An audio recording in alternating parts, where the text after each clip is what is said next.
the shootout, the OK Corral. Today. For that, because of NASCAR radio, baby.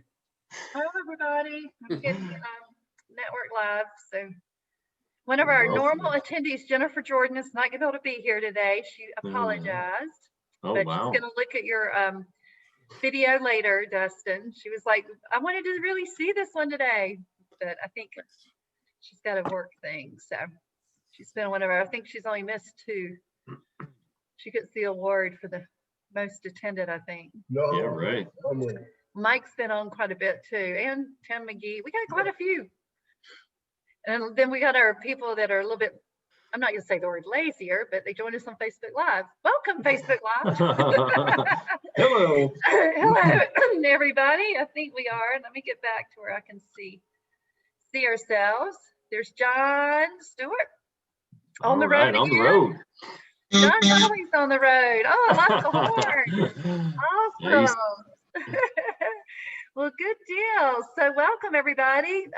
Josh, you want to get us to go? Yeah, let's get us right in here. So as people are joining, just want to go over a few housekeeping things. So as with every week, please tune in to the Facebook site, Intrepid Spirits, to see all the past episodes and to find this one as recording.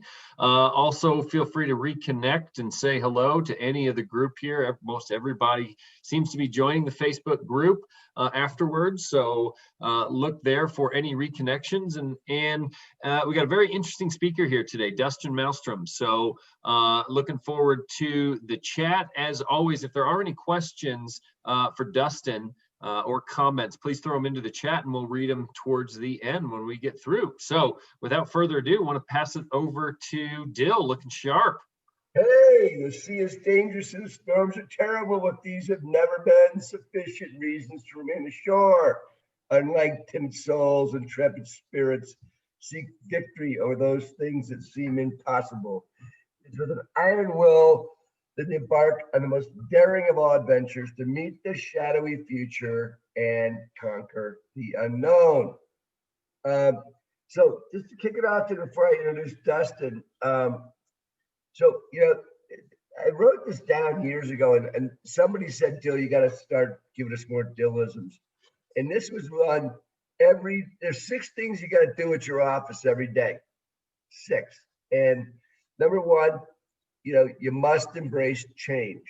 Number 2, change in perspective will change results. Number 3, talent plus skills plus knowledge equals strengths. So IYE is in your element, right? Each person needs to be in your element. So you figure that out, right? Because that's where you will create the most value for your organization, company, yourself, right? And then every day, try to do something worth remarking about. Like someone will go, I never thought of that before, or whatever, right? And then number 6 is be remarkable, right? So today, Sunshine, you want to say anything before I go and introduce? Oh, it's all yours. Dill, I know Dustin, but Dill met Dustin before I did. And like a lot of people in our vortex, Dill meets them first and pulls them in.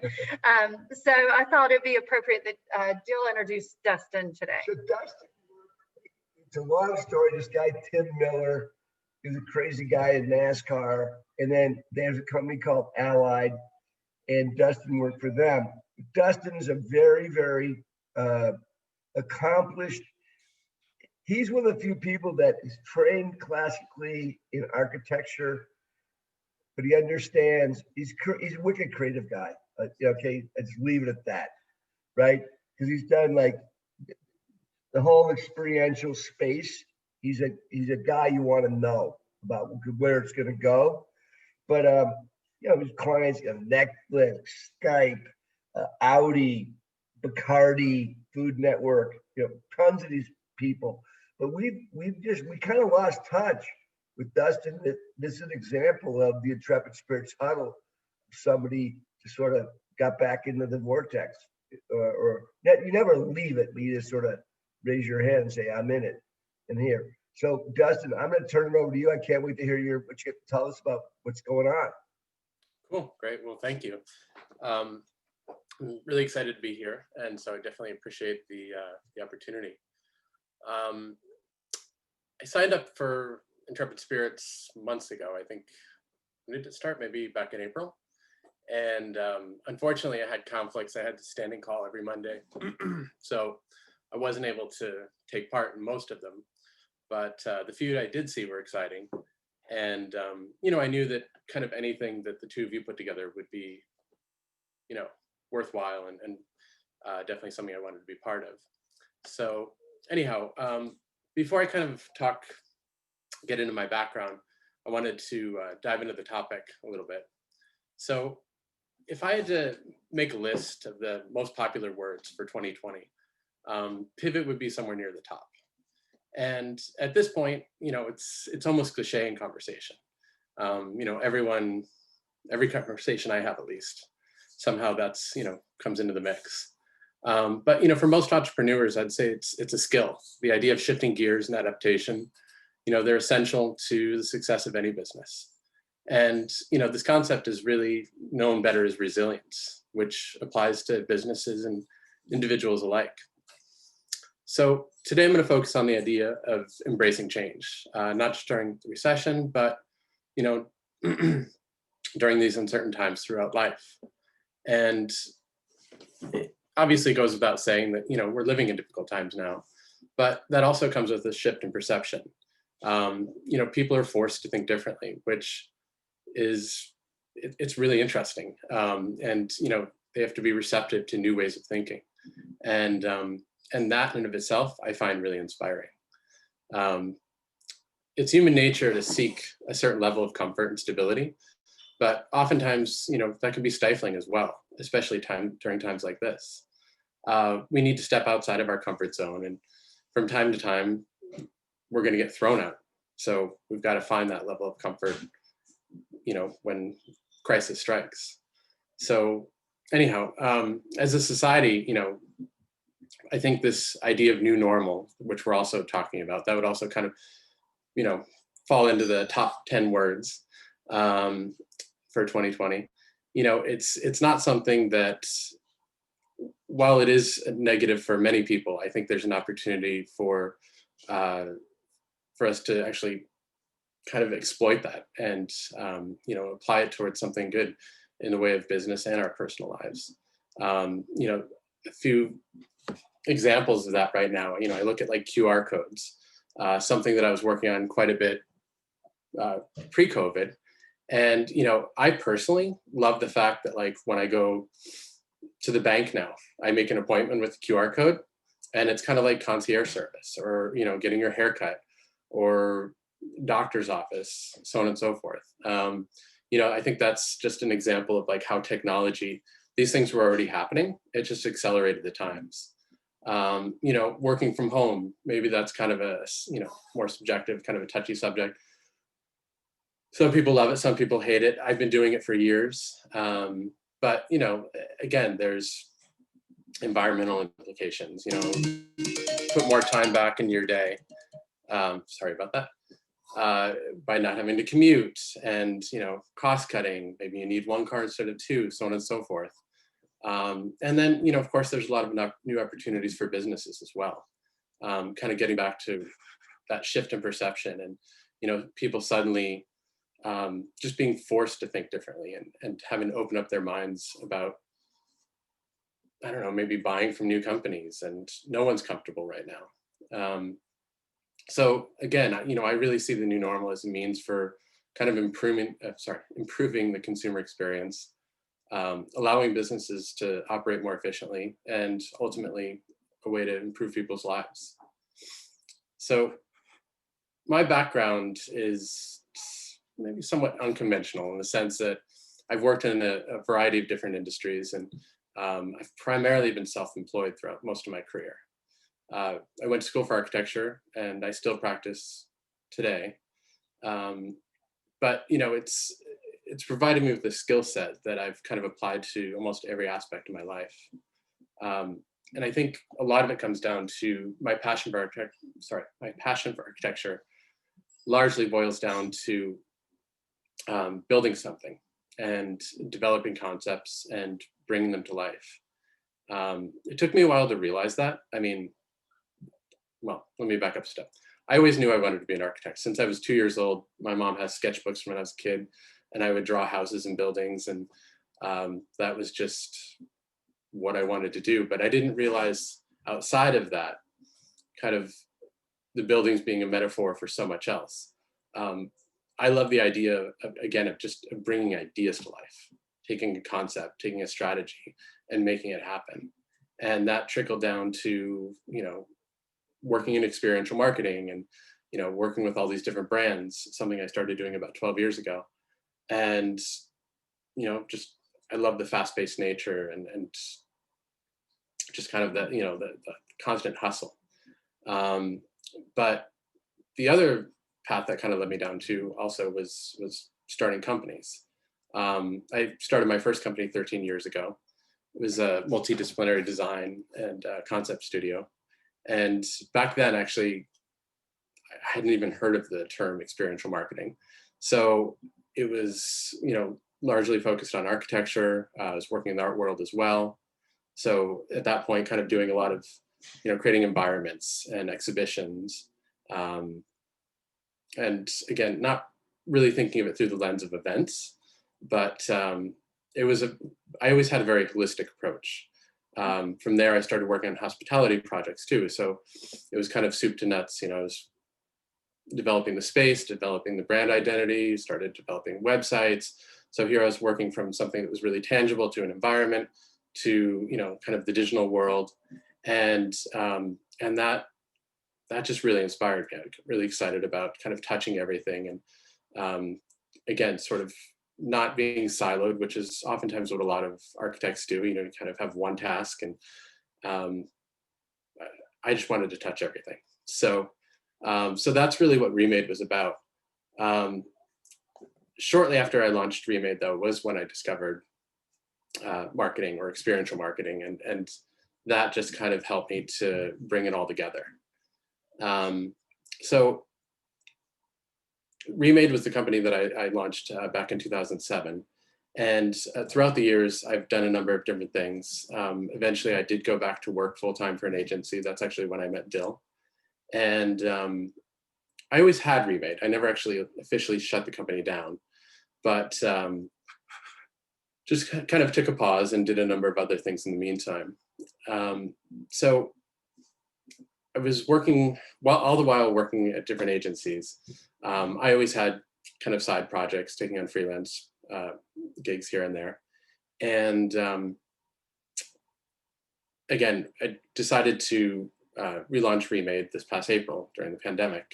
I had a lot of clients coming back to me, and restaurants needed to rebrand. They needed a plan as to how they're going to relaunch. They needed new websites. I mean, really, you name it. And within 1 week, I had 3 past clients come back to me. And then a few weeks later, I had 2 other clients come back to me.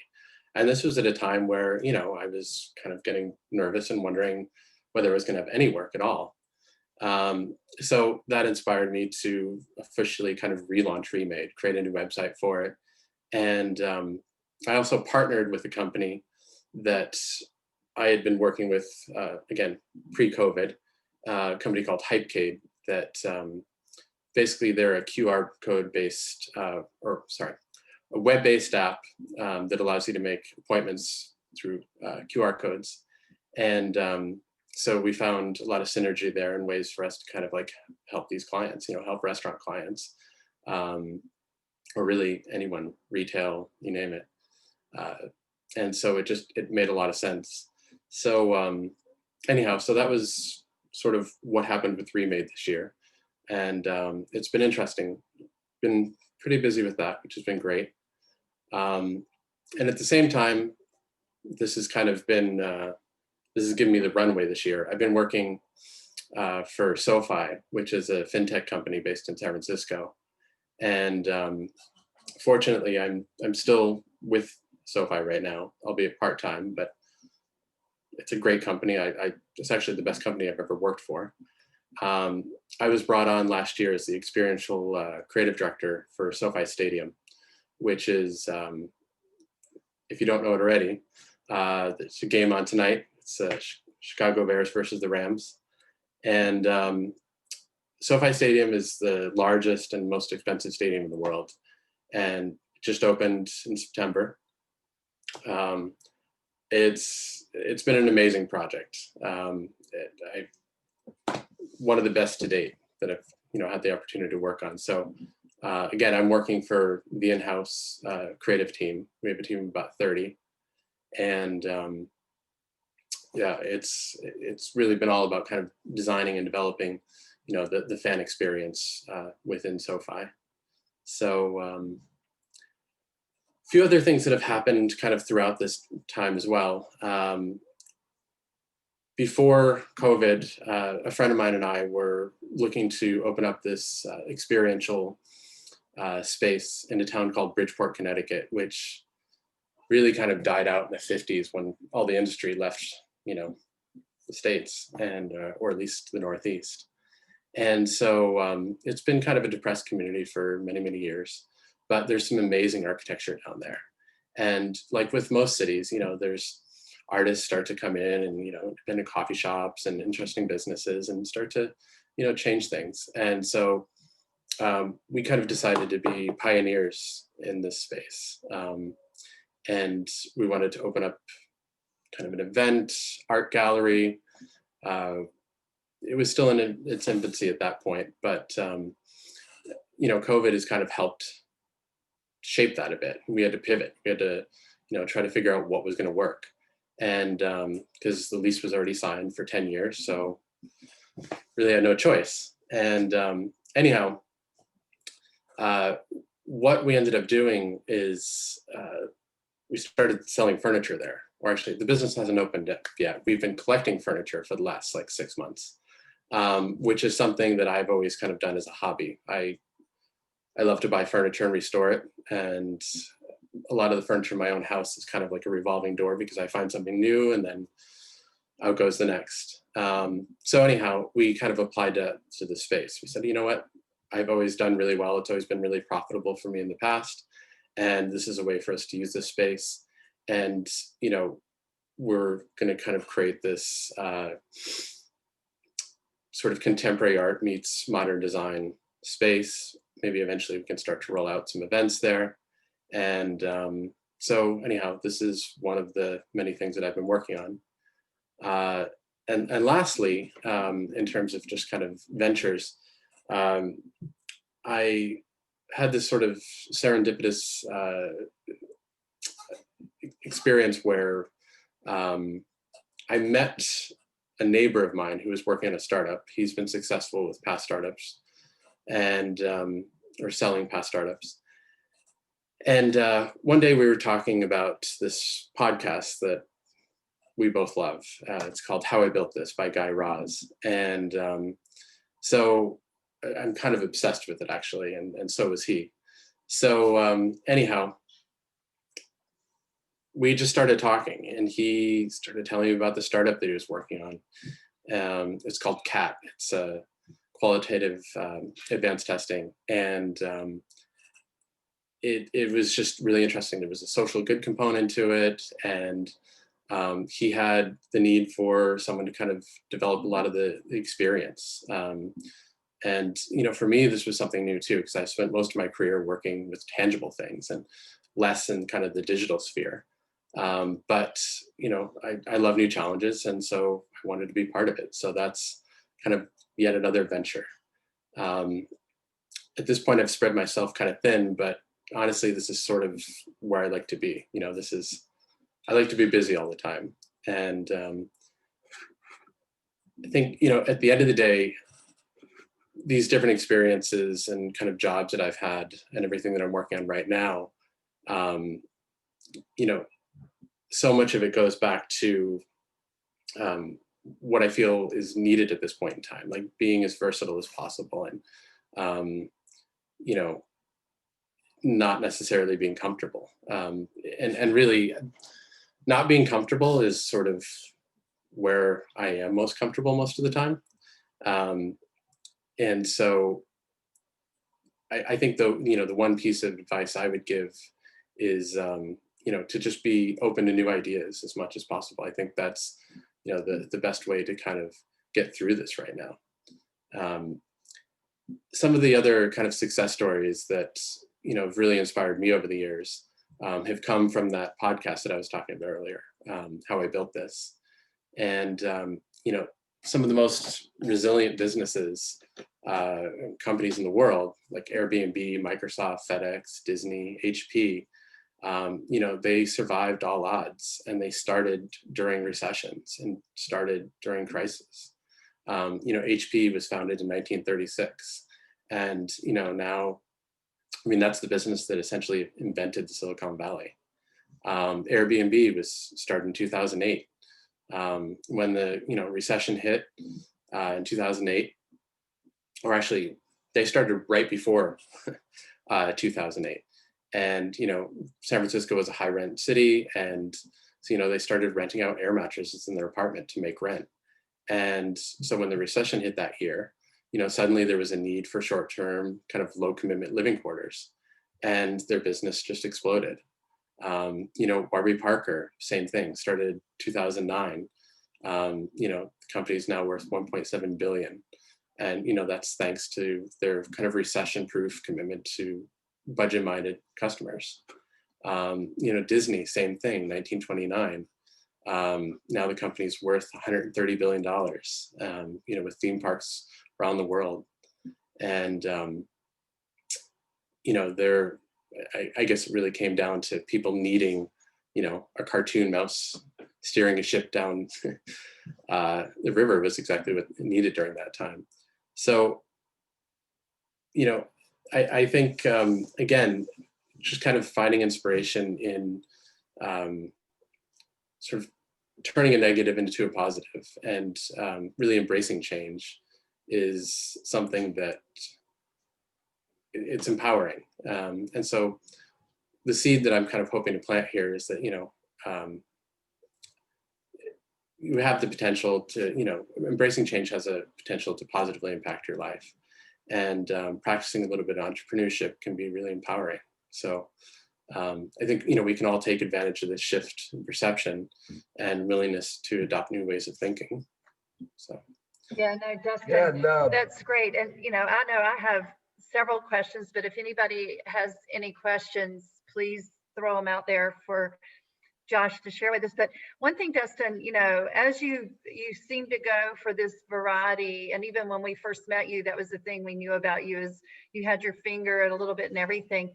What advice would you give, young and old, that, you need to bring in some level of income if you have families and even yourself and food, but then how to go and put your finger in a lot of these different things, and not to invest too much money that you lose everything. How do you balance that out? What's the secret formula, Dustin? I honestly, I'm always trying to figure that out. In this particular instance, within, throughout 2020, it's been SoFi that's enabled me to do that. Just having something that's constant. I was actually working for them full time up until, what was it? I think June or July. And initially my contract was only through August. The stadium was supposed to open July 23rd, I think, with Taylor Swift. Obviously everything kind of got pushed back. So I didn't expect to be on this program longer than August to begin with. But again, that's really helped me tremendously. And over the years, I guess, it's just having many projects has kind of positioned me to be able to maintain some level of stability, at least financially speaking. Yeah, no, it's like having your portfolio, right? It's like you never want to have just one client if you're a business. You never want to have just one project if you're an independent contractor, but not being afraid to try those things that are outside maybe your comfort zone.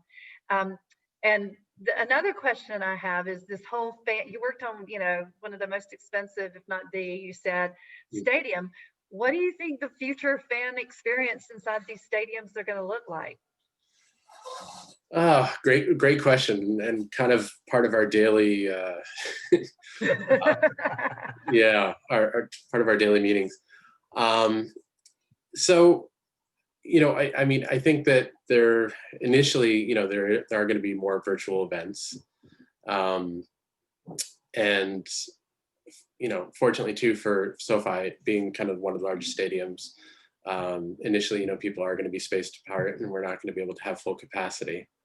But I don't know. I mean, I think at the end of the day, a lot of it is going to come down to kind of bringing those two worlds together even more so, digital and physical experiences, which, I think in a lot of ways, that was one of the things that was really interesting about experiential too. I think that was kind of born out of,